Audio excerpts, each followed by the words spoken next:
Greetings, I'm Jenny, age 27. 3 years back, I tied the knot with Hugo, the most remarkable person I've ever met. He's a delightful goofball overflowing with kindness and compassion, making each day feel extraordinary. Regrettably, the same sentiment doesn't extend to his mother, Maria, also known as my mother-in-law. For reasons unknown, Maria has harbored animosity toward me since day one, a sentiment I comprehend. After all, Hugo is her cherished son, and she's merely safeguarding his interests. However, I firmly believe she sometimes crosses the line. Maria has a knack for subtle injustices that seem innocent but are actually calculated to incite frustration, painting you as the unreasonable one. We all have encountered someone like her. Unfortunately, she happens to be my mother-in-law. I was brought up differently. I'm inclined to call out nonsense and rarely hold back. Perhaps that's what drew Hugo to me, our contrasting personalities attracting each other, as they say. Having studied psychology, I can discern Maria's ill intentions. Our dominant personalities clash, which likely led to her first words to me. "Jenny, don't you think it's time to stop eating so much?" The table fell silent, stunned. Mortification painted my face pale as Hugo, Kyle, my father-in-law, and Maria's son reacted. Hugo, though embarrassed, admonished his mother. "Mom, that's terrible to say. Jenny can eat as she pleases." Maria backpedaled, claiming concern for my well-being, citing old photos where I appeared better.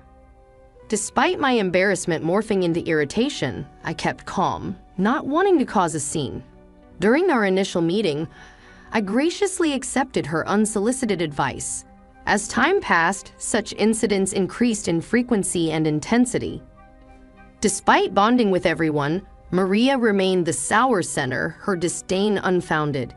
Even Hugo's childhood friend embraced me, yet Maria persisted, even on my wedding day, behaving like a Priscilla, trying to undermine me. "No, her hair should be in an updo like mine was, but you look so ugly." Maria's antics persisted, but amid the turmoil, I cherished the love and acceptance from the rest of Hugo's family. The guests from the bridal party were audible. Yet, I found myself unsurprised, having grown accustomed to such situations. In an attempt to rectify her words, my mother-in-law hastily backtracked. "Oh no, darling, that's not what I meant. You have the potential to look so much better. I see a lot of myself in Jenny. She's a bright young woman despite looking better at her age. I'd like to say she's beautiful in her own way."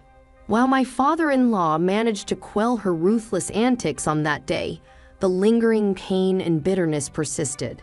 It went against my nature to remain silent and passive. My vibrant energy was diminishing, drained by this woman who seemed determined to undermine me. Fast forward 3 years to the current events of our story. We gathered at Hugo's childhood home, his parents' residence, for dinner on a Sunday night. My mother-in-law had graciously invited us, including Jack, indicating something significant was afoot. I had my suspicions, which were later confirmed, making the dinner plan seem more calculated.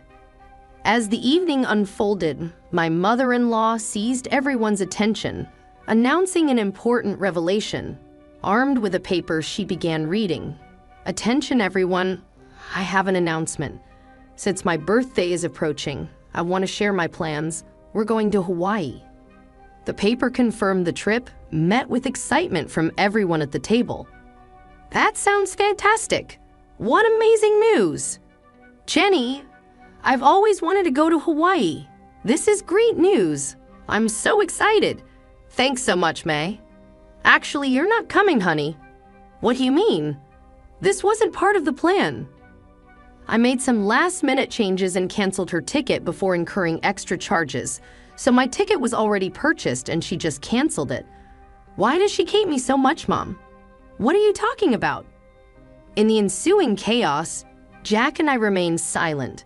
Harsh words flew back and forth until Maria finally offered an explanation. "Okay, fine. I'll tell you why I thought Jenny shouldn't join the family event. As I'm getting older, I want to spend my remaining years with those I care about most. Unfortunately, Jenny doesn't belong on that list. Mon, really? What's wrong with you? Nothing's wrong with me. I'm just saying Jenny can't be considered family since she's not related by blood. By that logic, Jack shouldn't go either, right? He's not technically family as you're stating, but we all know that's preposterous. He is part of the family since Hugo and Jenny got married. She's family too. Well, Jack is different. He's always been here, our sweet baby angel. But Jenny hasn't. I'm just not comfortable with her on the trip. It's my birthday, and I get to decide. Come on, Jenny, we're leaving. My resolute no reverberated through the room, capturing everyone's attention, including my adversary, who had been struggling to contain a smile. However, her expression turned serious at once. Maria, it's been evident from the start that you harbored disdain toward me for 3 years. I've endured your unbearable behavior. Do you think we're blind to your actions?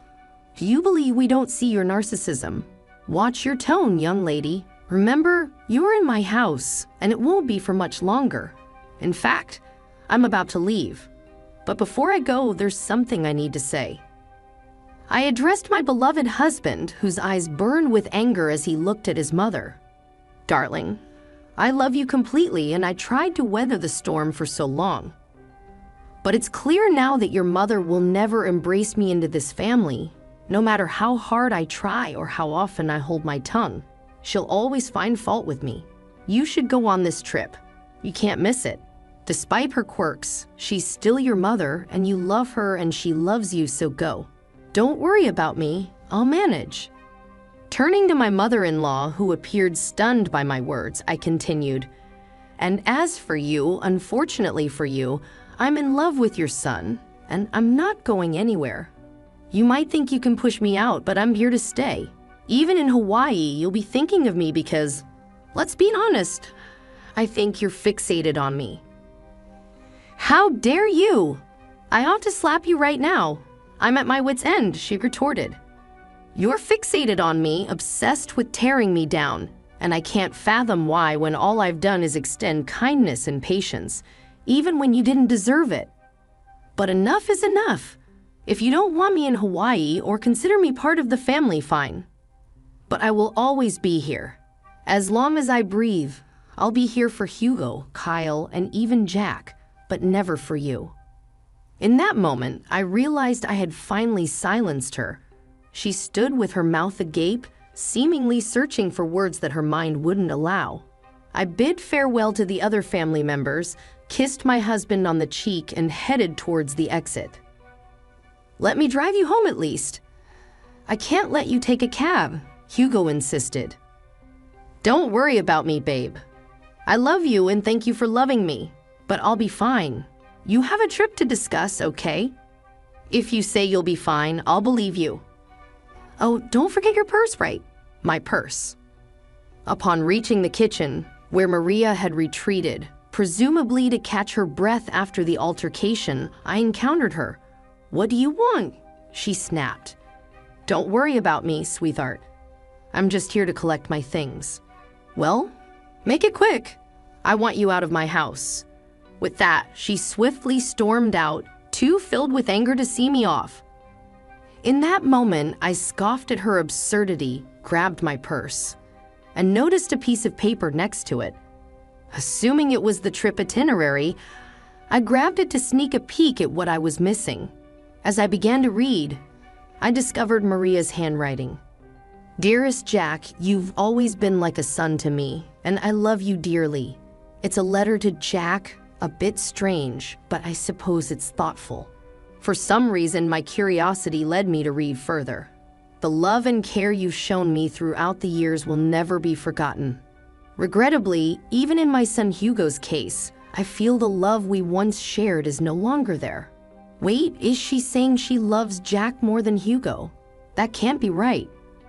Persisting in reading the letter, each line intensified my astonishment. The revelations were difficult to fathom. Although I recognized it wasn't my place to read the letter, I couldn't help but be grateful for stumbling upon it. After absorbing its entirety, I paced the kitchen, contemplating my next steps. Suddenly, it struck me. Everyone who needed to know about the letter was in that room. It was time to act. Rereading the letter to confirm its contents, I sauntered into the dining room, where only 3 pairs of eyes met mine. "Jenny, I am profoundly sorry for what my wife is subjecting you to. Don't worry at all, you are coming to Hawaii with us. She's just going through a rough patch right now. I'll talk to her and make her see reason. I don't know what's gotten into her, but I'll sort it out, I promise." "Kyle, please don't concern yourself with me. As I mentioned, I'm fine. In fact, I've stumbled upon some interesting news that I need to share with everyone, especially Hugo." Hugo and Jack perked up, a flash of worry crossing Hugo's face. Perhaps he feared I was overwhelmed and considering a divorce. Whenever I complained about his mother, he'd empathize, marveling at how I endured her antics. I'd reassure him it was my love for him that kept me going. Noticing Maria's absence, I inquired, "Where is Maria? She needs to be here for this too." "I mentioned earlier she's a bit under the weather after your confrontation, mentioned the headache, and opted for a nap upstairs. She won't be down for a while. You know how she is about her beauty sleep. Familiar with Maria's peculiar habits that often inconvenienced others, I sighed in frustration. This is crucial, she has to be here." "It's okay, Jenny, you can share with us and we'll fill her in when she wakes up." Contemplating the information I possessed, I hesitated. I wanted to witness her embarrassment. "I think you should go ahead and tell us, sweetie. It's okay. And you know Hugo struggles with anxiety. It wouldn't be good to keep him waiting," suggested Kyle. True, Hugo's anxiety could escalate quickly, and I observed him beginning to fidget in anticipation. "All right, I'll share with you what I found. While I was in the kitchen gathering my purse and preparing to leave, I stumbled upon something intriguing that I believe you all need to know about." Retrieving the paper I found, I began to read aloud. It reads, "Dearest Jack, you know that you have always been like a son to me, and you know that I love you dearly, and the love and care you have shown for me throughout the years will never be forgotten. I hate to admit it, but even when it comes to my son Hugo, I feel as though the love we once shared is no longer there. Hugo and I just don't see eye to eye like we used to, and honestly, I think it's because of Jenny. Ever since he married that girl, he no longer has time for me. He doesn't love me, and therefore, I don't think I love him. I love you and you are my son. With that being said, I want to let you know that I am going to update my will so that you inherit all of my belongings and not Hugo. I know it might hurt him, but honestly, at this point, I don't care. It's that wretched Jenny girl. She's the one who has poisoned my love for him. I hope you receive this letter well. The reason why I didn't want to approach you about it in person is that, and it pains me to admit this, I couldn't risk seeing the rejection on your face. I know you love Hugo like he's your brother, and most likely you won't approve, but I don't care. I'm giving you everything. The money, the house, the cars, and even my small businesses. They're all yours whether you like it or not. If you want to talk about this further, please call me and we can discuss it. I look forward to hearing your response. I will love you forever and always, your second mom." After finishing the letter, I glanced up to witness a flurry of mixed emotions. Kyle appeared on the verge of tears. Jack seemed stunned. But Hugo looked like he was on the brink of losing his temper. "I can't believe she said all those things. Is she serious? So she'd exclude me from her will just despite me and Jenny? She's officially lost her mind. I don't even know what to say. This has gone too far. I'm fed up with her toxic behavior. What are we going to do?" In that moment, I had an idea. A week passed, and it was time for the planned Hawaii trip. Maria woke up to find a letter from her husband on her bedside table. It read, "Good morning, beautiful. We decided to let you catch up on your beauty sleep. Don't worry, your bags are packed. Just meet us at the airport." Maria hurriedly got ready and rushed to the airport, searching frantically for her travel companions. She tried calling them, but no one answered. Assuming they had already boarded, she boarded her flight, hoping to catch up with them in Hawaii. And during the 12-hour flight, she landed and video called Kyle. "Hey Kyle, where are you guys? I woke up late and found your note, but none of you were answering. I assumed you boarded without me. Where are you? Let's start the festivities." "That won't be happening, Maria. What do you mean, where are you?" Faces the consequences of her actions. "I'm at home." "What? Why are you at home?" Maria's voice rang through the phone. "You see, Maria, Jenny brought some important information to our attention last week, and since then, we decided we'd rather spend time in Florida with her than anywhere else with you," Kyle explained. Maria gasped. "You think we wouldn't find out?" "What, my baby?" "Don't baby me. You were really going to cut me out of the will, Mom." How did you even find out about that?" "Oh, that wretched girl you despise so much, Jenny, found your letter in the kitchen," I interjected. "I don't know what you're talking about," Maria protested. "Lying right now is only adding more nails to the coffin, Maria." "Jack, tell them," Kyle demanded. "You've got to believe me, I did nothing of this sort. We all read the letter, Maria. The game is up," Jack confirmed. But I didn't do anything. Jenny is making everything up." "Oh, am I? You are so pathetic, it actually makes me sick. We all know what you said and what you tried to do." "Thank goodness I was nosy enough to read the whole thing," I retorted. "Hugo, Kyle, please." "No, Maria, enough is enough. You're done. You don't get to say anything else. You messed up big time. Your hatred has caused you to be blind. Now you have to suffer the consequences of being alone on your birthday because of what you've done. I hope you can use this time in Hawaii to reflect on your actions," Hugo intervened. "But I'll be alone, it won't be fun. Maybe people would like to hang out with you more if you weren't such a raging witch. Have fun." With that, Kyle hung up the phone. We all let out a sigh of relief. I was the first person to start laughing, eventually joined by Hugo, and before we knew it, we were all bursting with laughter at the dining table, just laughing at the sheer absurdity of the situation.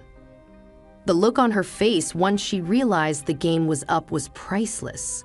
Her face turned pale, all the blood drained from her face, and it was evident that it was the first time in a long time that she felt embarrassed.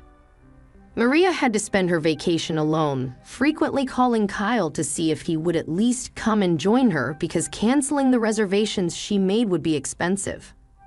But every time he kept denying it, stating that when she comes back, they were going to have to implement some ground rules if she still wanted to be married to him. Maria began to be very apologetic and frantic, a complete 180 from her usual demeanor, which was genuinely surprising. Hugo also mentioned that if Maria still wanted to be in his life, she had to make a drastic change in her attitude. Otherwise, he was ready to walk out of her life forever. Their relationship remained rocky, and Hugo asserted that if Maria ever disrespected him again, even with the smallest tonal remark, he would cut her off completely, just as she had planned for him. As for Jack, he decided it was best to stop being overly accommodating to Maria, as it was clearly enabling her toxic behavior. So not only did Maria end up spending a miserable time in a beautiful place, but she also risked losing the 3 most important people in her life. She now has very strange relationships with all of them, and she has to change for the better. Regarding me, I messaged her stating that I need time to decide if I'm going to forgive her for all of her injustices. She was apologetic and begged me to talk some sense into the men in her life.